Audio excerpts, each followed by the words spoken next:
नाव बदलून प्रवास केल्याचं सिद्ध झाल्यास राजकारण सोडणार, वेषांतराच्या आरोपावर अजित पवारांचं विरोधकांना सडेतोड उत्तर. पुरावा नसेल तर आरोप करणाऱ्यांनी राजकारण सोडावं, अजितदादांचं आव्हान. कट्टर विरोधक फडणवीस आणि अनिल देशमुख आज एकाच मंचावर येणार. नागपुरात आरोग्य केंद्राच्या उद्घाटन सोहळ्यात दोन्ही नेते राहणार उपस्थित.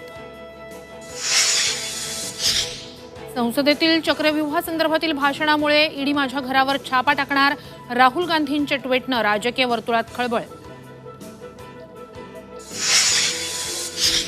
पूजा खेडकर दुबईत पसार झाल्याचा संशय. अटकपूर्व जामीन फेटाळल्यानंतर परदेशात गेल्याची सूत्रांची माहिती. तर पूजा खेडकरकडून नावात 12 वेळा फेरफार झाल्याचं उघड. आणि मराठा समाज आरक्षणासाठी पात्र, 50% आरक्षणाची मर्यादा बंधनकारक नाही. मागासवर्ग आयोगाचं हायकोर्टात प्रतिज्ञापत्र सादर. संभाजीनगर आणि धाराशिव नामांतर प्रकरणी हस्तक्षेप करण्यास सुप्रीम कोर्टाचा नकार. नाव देण्याचा आणि बदलण्याचा अधिकार कायद्यानं दिलाय, सुप्रीम कोर्टाचं निरीक्षण.